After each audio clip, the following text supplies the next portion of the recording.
Hi, honeys. It's Michelle with Books Cause Insomnia, and I'm here today to do a book review. I read Big Little Lies by Liane Moriarty, and you might be wondering why I'm reviewing a book that's been out for so long.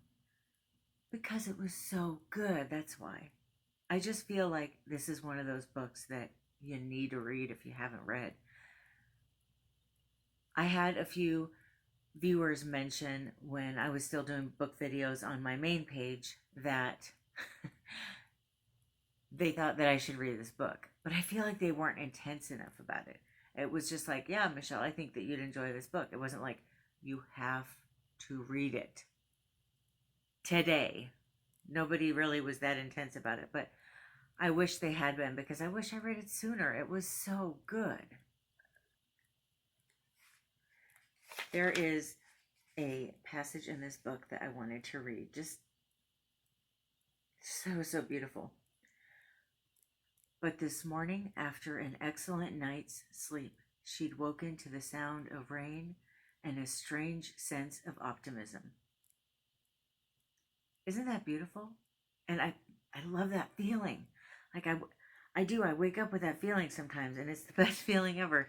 And very few people talk about it or mention it, and I just love that she threw that in there.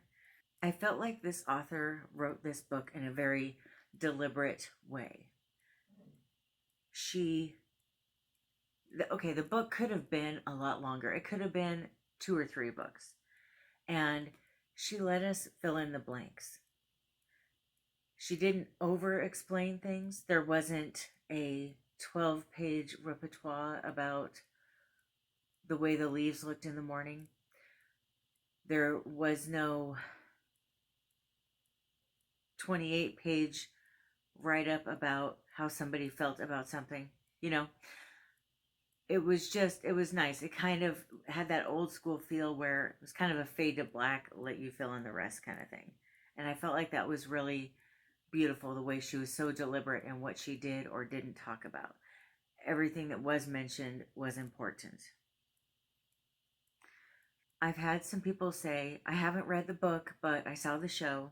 That was me before I read the book. I had seen the show, but I hadn't read the book.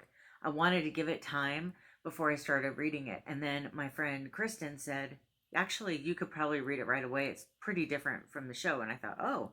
So I started to read this, and she couldn't be more right about that. It is so completely different in so many ways. It's in a different city.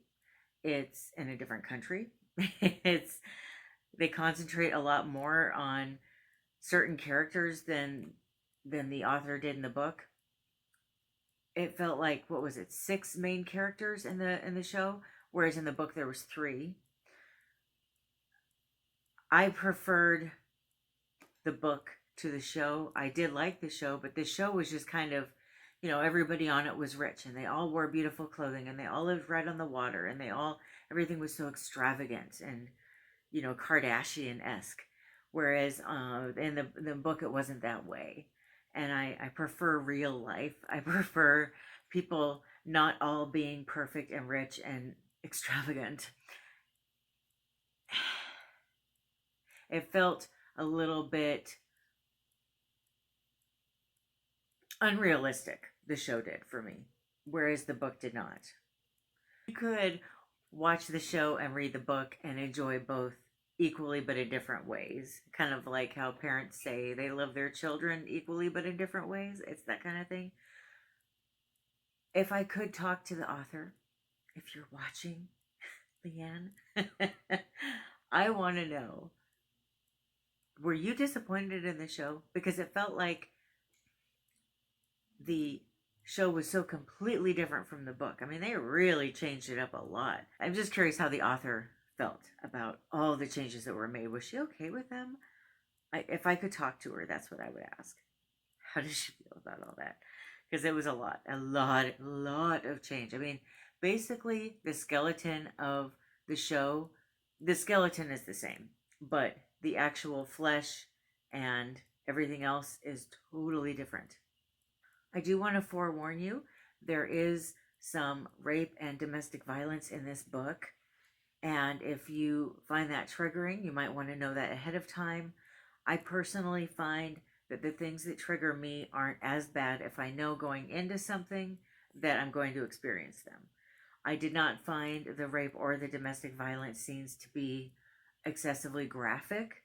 I feel that this author did a very beautiful job of explaining what rape feels like and why women don't necessarily report it, and how it can affect a person for years after that. I also thought she did a very beautiful job of explaining domestic violence and why people don't leave. I'm saying people because domestic violence can happen to men as well. It's not just women. I don't know why people tend to just say women. The way that she describes abuse, what it feels like, why people stay, why it's hard to leave, why they may not call the cops, so on and so forth. She just did a stellar job at it. Something that she mentioned that I really thought was fascinating, and that it's kind of part of my personal life too, from the way past.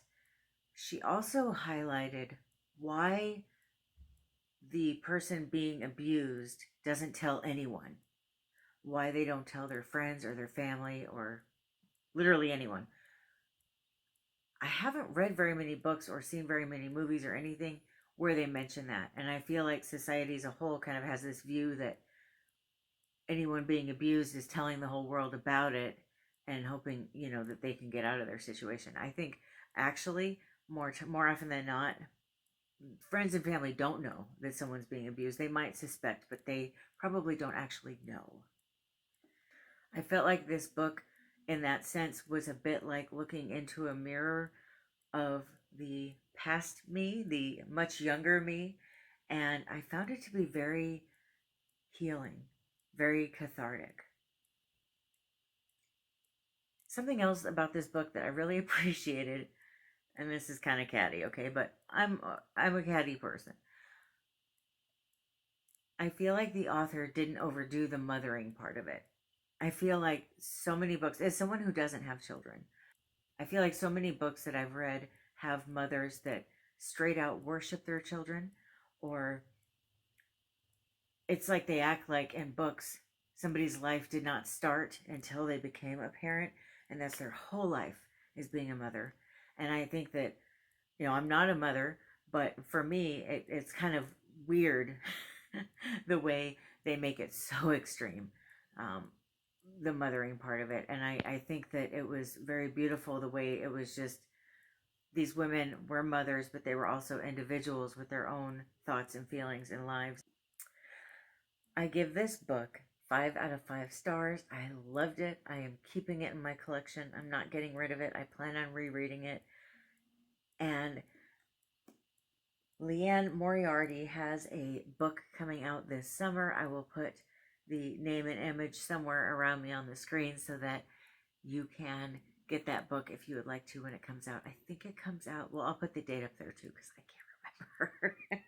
I'm terrible. If it's not coming out in the next couple of weeks, I don't remember.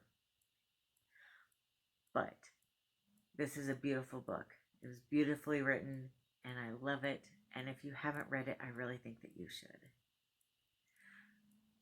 If you have any book recommendations for me, please let me know. One of those, if you like this, you'll like this also. Please let me know. Thank you so much for watching. I hope that you have a wonderful rest of your day or night. I love you.